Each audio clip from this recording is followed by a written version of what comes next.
world is a considerably more dangerous place. And the kinds of conflicts that we're seeing at the moment are giving a real pause for thought on what kind of capabilities we need to be able to protect ourselves in the future. Tell me what you think about the Prime Minister's announcement that defence spending is going to rise to 2.5% by 2030. The government's said this is kind of essential because of the world we now live in.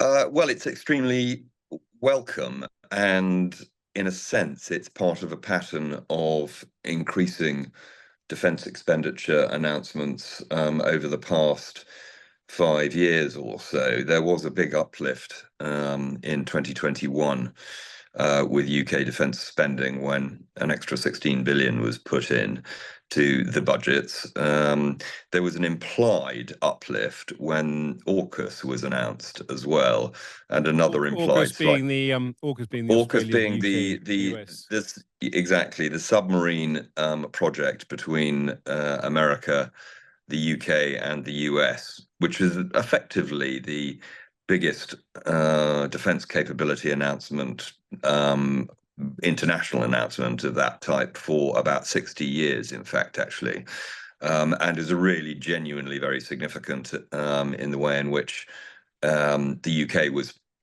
going to be able to produce its submarines. The Australians were going to have, for the first time, nuclear-powered, not nuclear-armed submarines.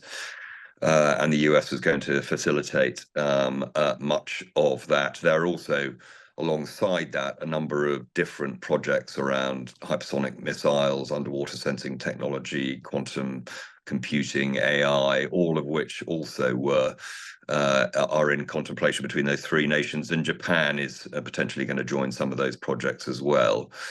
And then Japan has also joined the UK-Italian fighter project, which is to design the fighter effectively that will succeed the Typhoon. So basically, you're saying this is part of a pattern, but it's a very continuing to go in the right direction. It is absolutely right, continuing to go in the right direction, because the world is a considerably more dangerous place.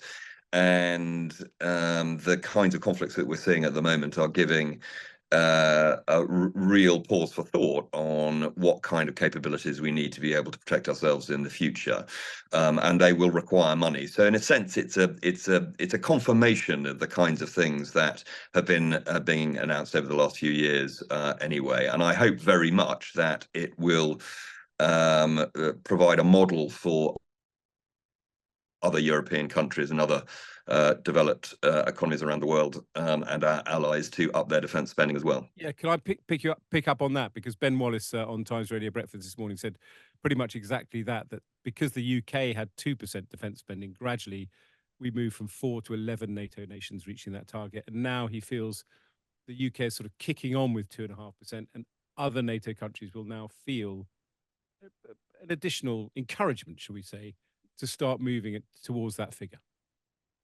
I think they will, and I think the power of British leadership in this is important. I think there are two other things which are probably even more important, however. One is the continued, and I think completely appropriate, pressure that the US is putting on European NATO allies to increase their defence expenditure. That is absolutely critical, and I think completely justified. And secondly, the widespread perception that we live in a very troubled and troubling world, and that Europe's backyard is very far from safe at the moment itself.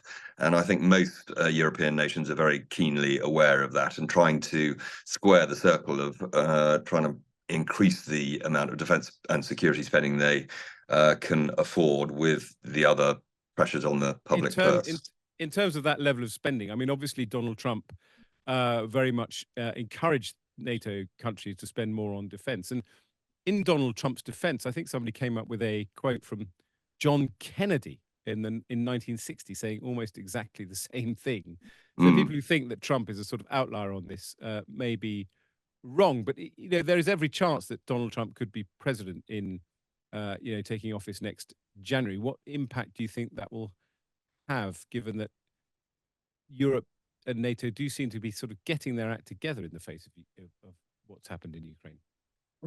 Well, Donald Trump made. I mean, you're absolutely right, and it has to actually, to be fair, been a theme of American foreign policy for a very long time. And you're absolutely also right to say that John Kennedy, JFK, said that Europe needed to stop living off the fat of the land, and he was right as well.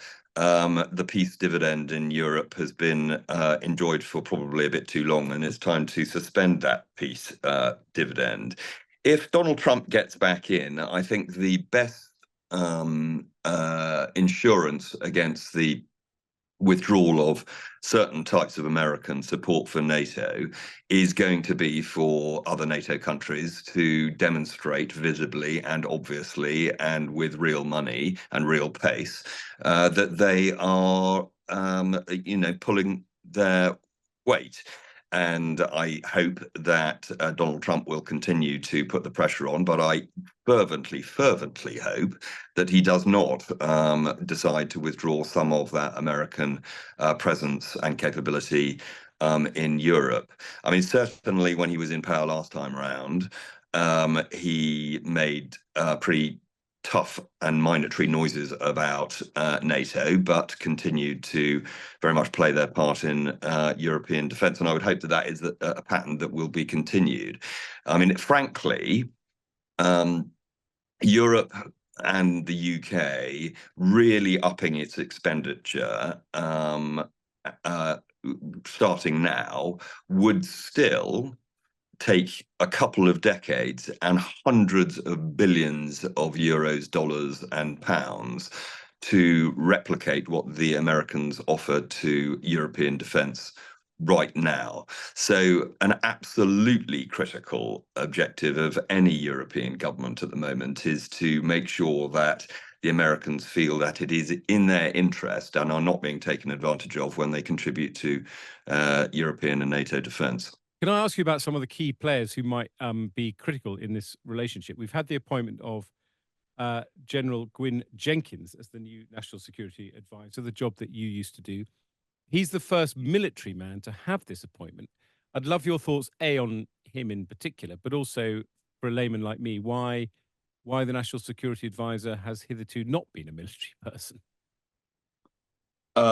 Gwyn is an exceptionally distinguished and highly capable soldier with a record that speaks for itself. He used to be David Cameron's military advisor, so he knows much of the terrain that he will now be charged with navigating. He's a really highly capable man, and I'm sure that he will be very successful in the job. I mean, hitherto it has not been a military person, actually pretty much in any of the countries that have this type of role. And the reason typically for that is that there is in our system and in most systems a degree of coordination of the government machine as opposed to the military machine, which is required by the National Security Advisor. And that's hitherto been easier done by a civilian civil servant, very often actually from the Foreign Office. I think the reason that the Prime Minister will have wanted to go with Gwyn this time around is because the world is that much more dangerous. I'm afraid hard power is now becoming a much bigger feature of everybody's calculations at the moment.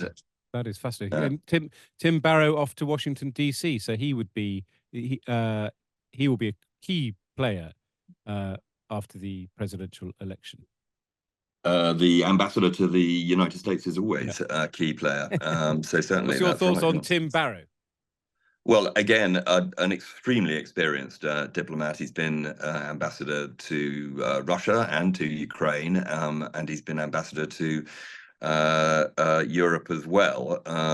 So he will bring a wealth of experience to that role on the assumption that he takes it up. Brilliant. Stephen Lovegrove, I've got another question for you from my producer. Do you think I mean, it's obviously right that Labour kind of gets behind this, given the way that you've explained the sort of momentum behind defence spending. It would be perhaps unfortunate if Labour didn't commit to this, or odd. It'd be difficult for them not to, really. I think that, well, I can't speak for Labour. I should say that when I was National Security Advisor and the head of defence, at various stages, there were opportunities which we had to take in order to brief the opposition about matters of national security. And at no point did I ever have a sense that there was anything other than a complete commitment to making sure that Britain and its citizens and its allies' citizens were properly protected with a functioning defence and security apparatus. So most of what has come out of Labour recently, I think, has been very much in the direction of the kinds of announcements we've seen in the last couple of days. I would be surprised, frankly, if there was likely to be an enormous divergence. Very surprised indeed.